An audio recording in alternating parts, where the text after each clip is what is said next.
Irmãos, é com muita alegria. Nós vamos entrar na palavra agora. Eu queria que você se atentasse naquilo que Deus vai falar. Eu falei para o pastor Natanael: pastor, ora que Deus vai te... sabe a necessidade da igreja. É você e Deus. Tu sabe, Deus sabe. E é com muita alegria, irmãos, que eu queria apresentar. Se coloque de pé, pastor Natanael, antes de eu pedir para a igreja se colocar de pé. Pode ficar sentado por enquanto. Pastor Natanael, meu amigo, companheiro, conterrâneo, meu conterrâneo. E foi um amigão que eu ganhei aqui em Sergipe, irmãos. Nós somos de São Paulo, mas eu o conheci aqui. E nós não nos conhecemos lá, como eu falo em São Paulo, em bar, amigo de bar, não. Nós se conhecemos orando, fazendo a obra de Deus.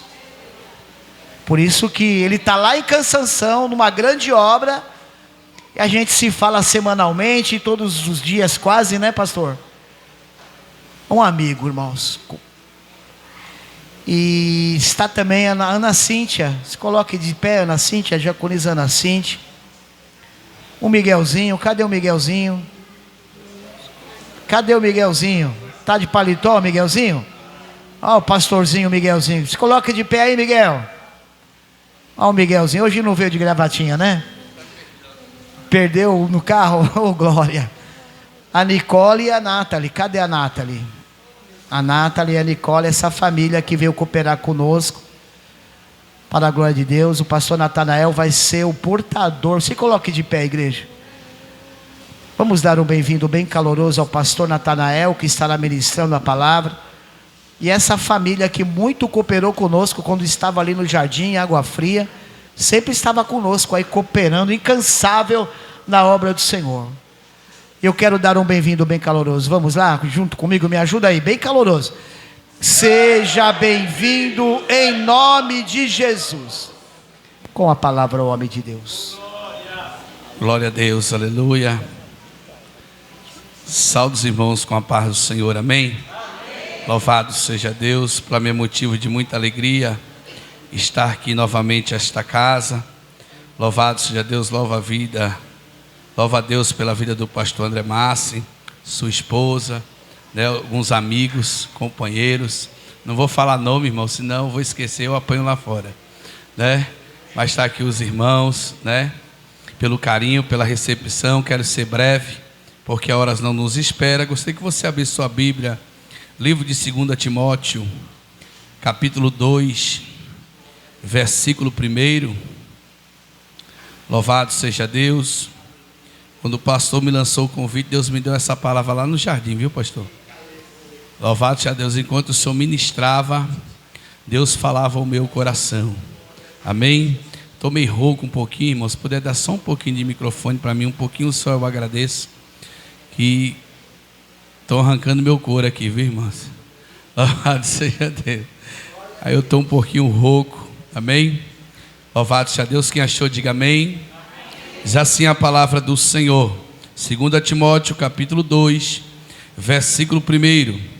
Tu, pois, meu filho, fortifica-te na graça que há em Cristo Jesus.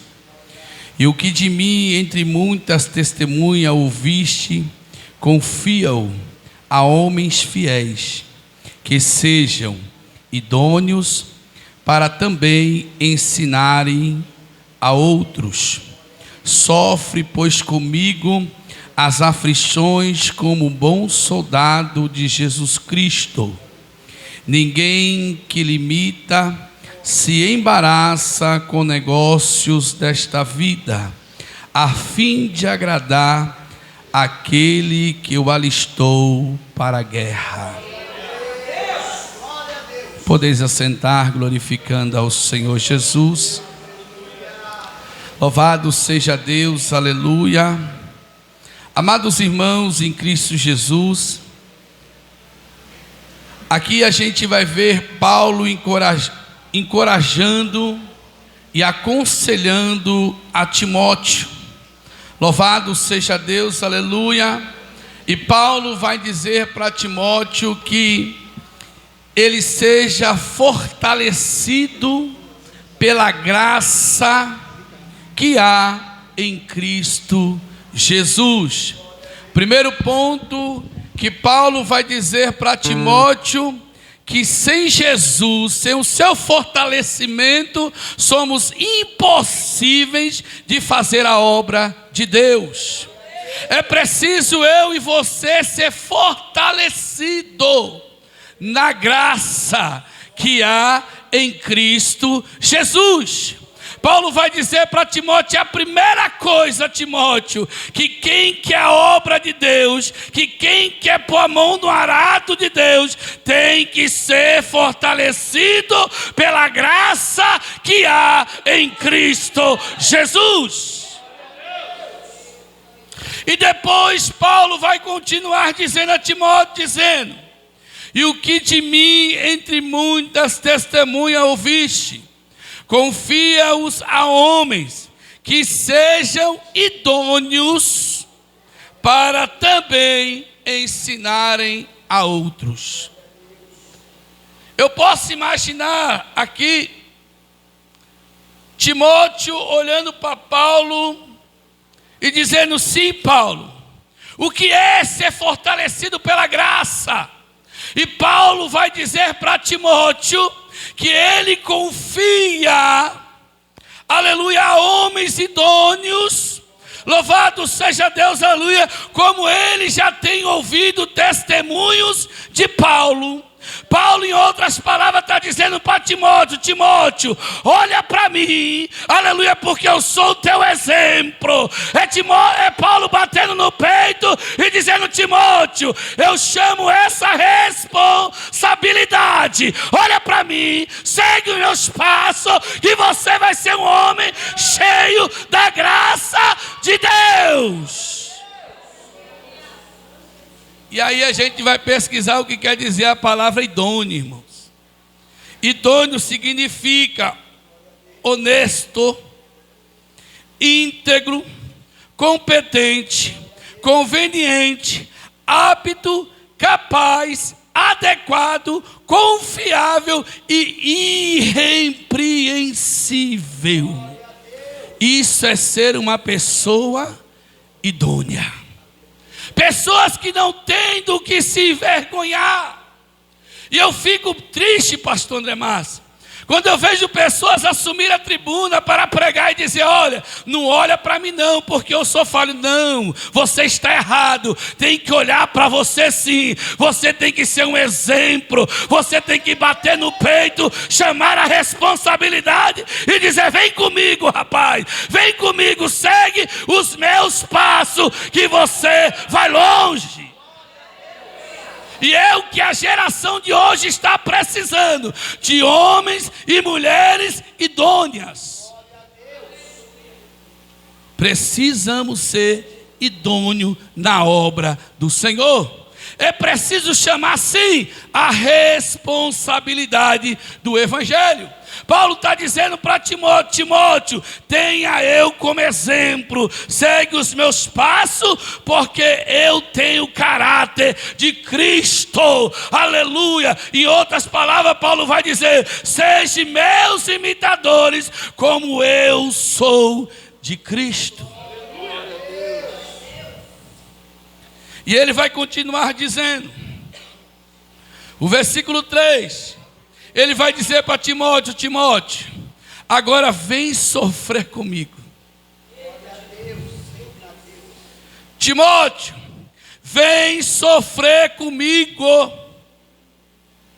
pois comigo as aflições, como um bom soldado de Jesus Cristo. E hoje, pastores, igreja, as pessoas não querem mais sofrer pelo Evangelho de Cristo. Não quer mais, pastor. Não quer mais. Você chama um obreiro para a obra, quanto que eu vou ganhar? Aonde que eu vou morar? As pessoas não querem mais sofrer pelo Evangelho de Cristo. Esse dia eu estava lá em Cansanção, fazendo uma obra na casa de um determinado pastor que já era jubilado. E ele contando as vantagens. E ele disse que o pastor que estava lá estava brabo. E eu disse, por quê, pastor? Porque o salário dele era 20 mil reais. E agora ele está ganhando 15 mil. E ele estava brabo. E eu disse, olhei para a cara dele e falei, pastor, com todo carinho e respeito, aonde que é o céu que vocês vão morar? Aí ele disse, não, pastor, não estou falando de céu, estou falando de prebenda de pastor. Disse, não, pastor, porque aonde que uma faixa etária de pessoas que vive 90% abaixo de um salário mínimo, um pastor ganhar 15 mil, 20 mil reais, precisa voltar a orar e se converter diante do Senhor, porque o evangelho é sofrer, o evangelho é renúncia. Quem quer ir para o céu, foi pregado hoje, temos que ser igual. Temos que ser igual. Que igualdade é essa? E ainda por cima, nem visita faz, viu? Nem visitar os crentes vai. Que evangelho é esse que estamos vivendo? Que evangelho, que sofrimento é esse que Paulo está trazendo para Timóteo? Timóteo, o evangelho é sofrimento, e eu quero te convidar a sofrer comigo as aflições de um bom. Tem bom soldado aí, irmãos? Tem bom soldado aí? Porque o bom soldado é sofrimento. Não tem regalia para aquele que serve a obra do Senhor. A regalia daquele que serve a obra do Senhor ainda é o céu. Ainda é o céu, aleluia. Aí alguns perguntam para mim, pastor, o senhor é contra a riqueza? Não, longe de mim. Longe de mim ser contra a riqueza. Desde que você trabalhe, desde que você estude, desde que você se forme, desde que você batalha para ganhar, é mérito seu, mas dentro da obra do Senhor, Paulo está dizendo, aqui é sofrimento, aqui é batalha, porque a minha riqueza é ganhar almas para o reino do céu. Glória a Deus.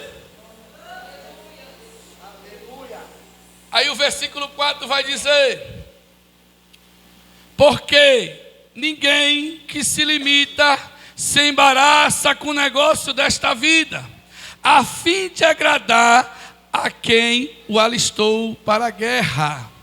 Irmãos, quando eu fui ver isso aqui, eu fui ver o que é a palavra limita, pastor. E palavra limita é aquele que serve.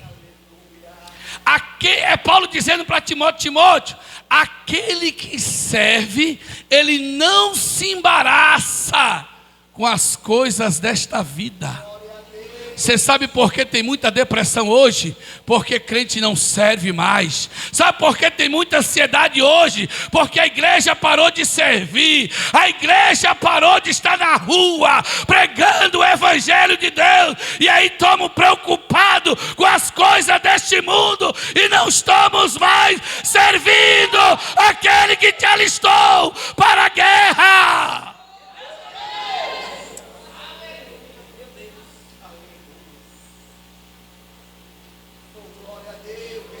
É preciso nós servirmos a Deus. Deus te chamou para servir. Me permita falar isso, mas a gente mete o pau numa determinada religião aí. E lá nós estávamos falando sobre a escola bíblica dominical, sobre esses dias, sobre isso. E esses dias, debaixo de chuva, eu saí missionária com a minha esposa para visitar um senhor acamado. Pensa na briga que foi para a gente sair de casa debaixo de chuva. Quase que eu não ia, falo isso de mim, não estou falando da igreja não, estou falando de mim. E quando nós saímos debaixo de chuva para visitar aquele senhor acamado, quando nós dobra a esquina, pastor, vinha mais ou menos uns 10 de guarda-chuva, debaixo de chuva, pregando a palavra da maneira deles, do jeito deles, mas eles estavam servindo. E aonde está a igreja que diz que vai morar no céu? Aí estamos morrendo de depressão, estamos morrendo de ansiedade, estamos morrendo de tanta coisa. Esses dias lá, pastor, em Cansanção, uma jovem de 18 anos, filha de crente, se enforcou. Aleluia, por quê? Porque a igreja parou de servir. E Paulo está dizendo: aquele que serve, ele não se embaraça com as coisas deste mundo. Começa a servir para tu ver. Começa a servir para tu ver o que Deus vai fazer. Começa a servir para tu ver se o câncer não vai embora, se a depressão não vai embora, se a ansiedade não vai embora, se a pressão não normaliza. Começa a servir para tu ver. Aleluia, começa a servir a esse Todo-Poderoso para tu ver o que Ele vai fazer na minha e na tua vida. Aí as pessoas falam que eu sou louco. O pastor aqui já puxou minha orelha. Né, pastor? O pastor fala que eu sou doido, já puxou minha orelha, irmão. Aí tinha um irmãozinho lá em Salgado que fala assim: pastor, compra uma casa aqui. Compra uma casa, pastor, compra uma casa, compra uma casa, compra uma casa. Aí de tanto ele fazer questão, eu disse: rapaz, eu vou comprar uma casa com o quê? Eu não tenho dinheiro. Aí ele se juriou, falei, comprou a casa, irmão, para mim pagar para ele R$300 por mês. Comprou a casa, eu estava lá, o pastor foi lá, a missionária Eliane foi. Aí o pastor me colocou lá em Água Fria. Aí de Água Fria eu ia 5 quilômetros para a igreja, das pistas. Eu, minha esposa e meus 3 filhos numa moto só. Quando pegava a chuva, vinha todo molhado. Aí eu botava o paletó para cobrir os 2 da frente, para não tomar chuva. Eu vinha recebendo a chuva, a esposa atrás, mas a outra filha para não se molhar. Mas a obra de Deus nunca parou. Aí quando foi um dia, eu olhei para a casa da minha esposa e disse: amor, vamos vender a casa e vamos comprar um carro para pôr na obra, para a gente começar a buscar os irmãozinhos lá embaixo. Aí quando eu anunciei, quando eu pensei em vender a casa, que o cara veio para comprar a casa, aí o povo diz assim: você é doido, você vai vender sua casa para fazer a obra de Deus, para você é louco, a igreja não está nem aí para você, os pastores presidentes não estão nem aí para você. E eu disse: o que me importa se eles estão me enxergando ou não? O importante é que o Deus lá de cima, Ele está me vendo. Aí vendemos a casa, alugamos uma casinha bem pequenininha em Água Fria. Quando chegamos na convenção, lá vem um pastor chorando e dizendo para mim: vou te perder. Aí o pastor diz: me manda lá para Cansanção. E eu falei: eita Jesus, não dei, nem aluguei, nem morei na casa que eu aluguei. Fui-se embora para Cansanção. Estou lá em Cansanção, lá fazendo a obra. Conheci um senhorzinho, um mês, lá botando em Cansanção. Conheci um senhorzinho, ele ficava para mim: pastor, compra o meu terreno. E eu disse: rapaz, compra terreno o quê, rapaz? Não vim para comprar terreno não, eu nem sei quanto tempo que eu vou passar. Não, pastor, compra o meu terreno. O cara quer comprar, está com dinheiro, mas eu quero vender para o senhor. Eu disse: rapaz, vende para o cara. Ele disse: eu quero vender para o senhor. De tanto ele bater para mim comprar o terreno dele, eu fui lá, irmão. Acostumado em São Paulo, né, missionário? Ver um pedacinho de chão, 100 mil, 150 mil, né, pastor? Quando eu vi uma tarefa e meia de terra, pastor, tudo planinho, bonitinho, eu disse: quanto o senhor quer? Ele: 5 mil, pastor. Aí eu fui e comprei, tá lá. O cara que comprou, que queria comprar dele também, abriu um monte de loteamento, está vendendo tudo por 3.500. Aí Jesus veio na minha mente e disse assim: abre um loteamento também, vende por 5 mil, que o teu é maior. Aí eu falei assim: Jesus, se eu vender por 5 mil, eu vou ganhar 100 mil reais, Senhor. Aí ele falou: eu que cuido de você, filho. Aquele que serve não se embaraça com as coisas deste mundo. E esse negócio de servir, irmão, é tão interessante, que eu já vou terminar aqui, viu, pastor? Só mais 5 minutinhos ou 10. Esse negócio de servir aqui é tão interessante, irmão. Tão interessante aquele que serve, que esse dia eu estava meditando em 2 Samuel 23. E aí vai dizer as últimas palavras de Davi. Davi poderia ter falado, missionária, da sua grandeza. Davi poderia ter falado do império que ele construiu. Davi poderia ter falado da sua família. Davi poderia ter falado do seu reinado. Mas as últimas palavras de Davi, ele vai falar dos seus valentes. Abre a Bíblia comigo em 2 Samuel. Louvado seja Deus, aleluia.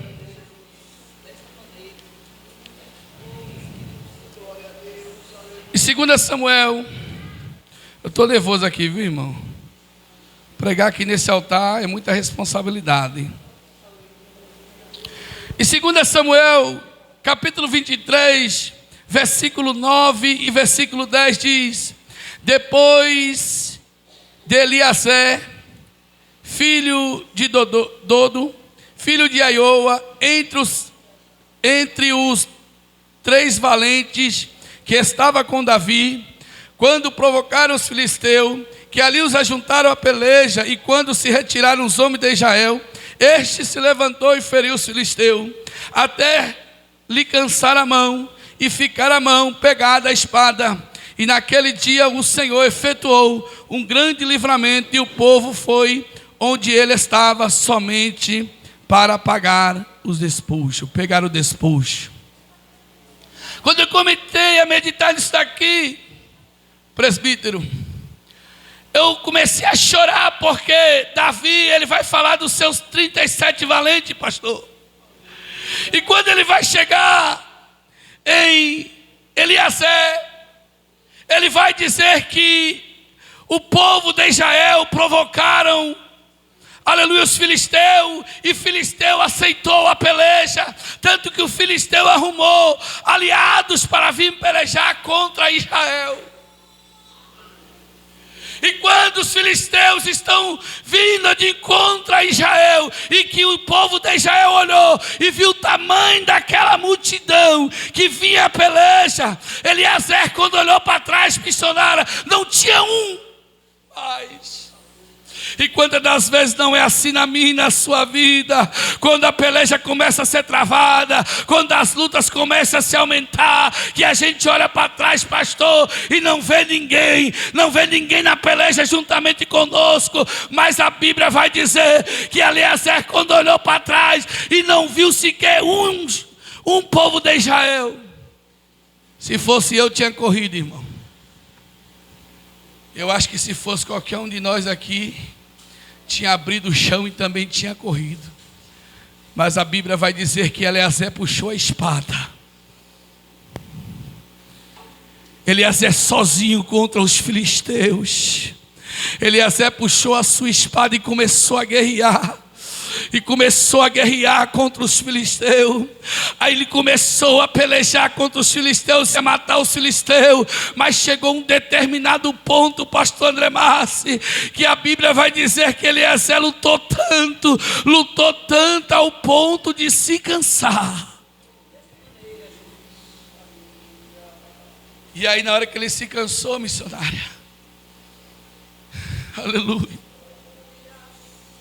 na hora que ele se cansou, missionário Eliene, a Bíblia diz que ele abriu a sua mão de tanto cansaço para a espada cair, porque ele não aguentava mais a peleja, ele não aguentava mais servir, pastor, ele já estava cansado, ele já tinha lutado tanto, presbítero. Ele já tinha lutado tanto, igreja, que a Bíblia vai dizer que no cansaço dele, ele abriu a mão para a espada cair, porque ele estava desfalecido. Mas a Bíblia vai dizer que a espada ficou colada na mão de Eliasé, aleluia. Era Deus dizendo: Eliasé, se cansou servindo, agora deixa comigo. Eliasé, se cansou servindo, deixa comigo agora, porque é eu que vou entrar, é eu que vou pelejar, é eu que vou lutar por você, aleluia.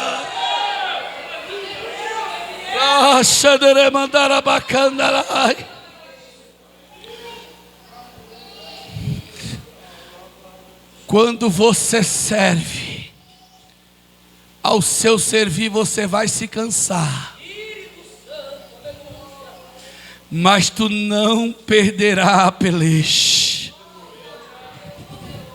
Igreja, tu não perderás a peleja, porque na hora que tu se cansar servindo, o Senhor teu Deus se levantará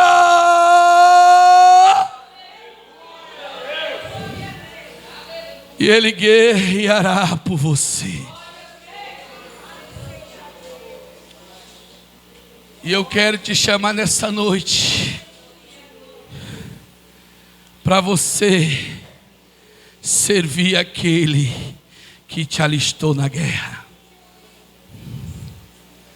Às vezes ficamos preocupados, às vezes ficamos tão desesperados, mas aquele que te chamou é fiel. Chegou um ponto no estado de São Paulo de eu estar tão desgostoso com o evangelho, com algumas coisas que eu presenciei dentro do evangelho, que eu olhei para minha esposa e disse assim: eu não quero mais saber de ser crente. Vendi tudo que tínhamos, peguei um carro velho, não tinha noção nem de onde era Sergipe, nunca tinha pegado estrada de viagem, e falei para a esposa: vamos embora daqui. Trabalhava, casa nova, tudo novo dentro de casa. Eu disse: eu vou acabar com tudo, porque se eu ficar eu vou me desviar. Então eu vou embora deste lugar. Comprei tudo, botei em cima de um carro, as malas, tudo de papel. Você vê que eu não tinha nem noção, irmão, que a bagagem que eu coloquei em cima com as roupas que veio foi tudo de papelão. Olha, que loucura. Achava que ia viajar 2 horas, tinha chegado. 6 dias de viagem. Peguei chuva no meio do caminho, parei no depósito, comprei uma lona preta, cobri tudo, voava para lá, molhava para cá, eu puxava para cá, porque papelão rasgava, caía as roupas tudinho pelo meio da estrada. Olha que loucura. Quando cheguei no meio do caminho, o carro quebrou. O dinheiro que eu tinha foi para consertar o carro. Consertei o carro, enchi o tanque, cheguei até o centro de Belo Horizonte. Quando eu cheguei no centro de Belo Horizonte, era Deus olhando para mim, dizendo assim: filho, se cansou, aleluia, não tem mais para onde ir, agora é eu que vou agir ao teu favor, aleluia, é eu que vou abrir o céu, aleluia, e vou mostrar para você quem sou eu na tua vida. Enquanto eu estava pensando em vender o carro para ir embora, e a mulher chorando porque é a primeira vez que estava com o carro e não queria vender o carrinho. E aí, penso eu que ela pensou assim: o dia que eu consigo comprar, tenho que vender, Jesus. E aí, quando foi 7 horas da manhã, parou uma viatura atrás do carro. Os guardas perguntou o que tinha acontecido e foi embora. Depois, mais alguns minutos, veio outro guarda, outra viatura. Aí essa viatura me abençoou com R$110. Passou mais alguns minutos, veio outra viatura, já foi o sargento. E ele perguntou: o que está acontecendo aí, que sua foto de você está no grupo da polícia? Eu falei: não fiz nada, a polícia que me ajudou. Ele disse: o que foi que aconteceu? Aí contei a história, estou encurtando aqui por causa do tempo. E aí ele falou assim: não saia daqui. E eu disse: tá bom. Quando foi 1h da tarde para 2 horas, choveu tanta viatura em volta do carro, Clebinho, que até eu me assustei de tanta viatura que ficou em volta do carro. Aí ele disse para mim assim: olha, eu reuni toda a corporação, fizemos uma vaquinha, aleluia, essa vaquinha arrecadou R$1.474, mas ainda deixa eu te falar, quando Deus dá, Ele dá completo. Tu não vai viajar hoje, porque tem uma estadia de hotel paga para você e a tua família. Quer servir? Ou quer se embaraçar? Você vai servir ou vai continuar embaraçado com as coisas deste mundo? Aí peguei a estrada, sem saber de nada. Enquanto eu estava vindo para Sergipe, nós estávamos sendo passados na Rede Globo, na primeira edição, e nós sem saber de nada. Olha que coisa linda, que Deus maravilhoso. Quando nós chegamos na estrada de Sergipe, que eu parei no posto, se eu não me falha a memória, para abastecer para abastecer um pouquinho de gasolina. Alguém disse, eu acho que é eles. E eu disse, o quê? Que está passando na televisão. Eu disse, olha, estou famoso. Quando nós chegou no estado de Sergipe, no outro dia, eu falei assim, o que é que eu vou dar para meus filhos comer? E agora, Senhor? Aí eu olhei para a cara da esposa e disse assim, eu vou no mercado, que eu não tenho vergonha. Eu pedia para usar droga, por que eu não vou pedir para alimentar meus filhos? Aí quando eu fui abrir a porta, pastor, para ir para o mercado para pedir mantimento para alimentar meus filhos, parou um carro da prefeitura. Aí já foi descendo cesta básica. Daqui a pouco esse carro, a mulher, você olhou para mim e disse assim, olha, não precisa se preocupar com o trabalho, porque a prefeitura já mandou lhe pagar 4 meses de aluguel. Eu disse, ô glória. Aí foi parando o carro, foi descendo geladeira, foi descendo fogão, foi descendo armário, foi descendo comida, porque quem cuida de você ainda é o Senhor teu Deus. Glória a Deus. Maravilhoso. Aleluia. Você pode glorificar a Deus, irmão? Deus, Ele continua cuidando. O que serve pode até se cansar, mas mesmo cansado, Ele continua produzindo. Porque sabe que Deus é que cuida. Deus é provedor, irmãos. É Ele que provém o meu e o seu sustento. Pode procurar no YouTube, né, pastor? Pode procurar no YouTube lá que você vai ver a história do pastor Natanael. Não é conto de autoajuda não, é testemunho de crente. Se você tem servido. Policiais de Minas Gerais ajuda a família sergipana. Procure lá. Eu vi esse vídeo. Se você está cansado de servir,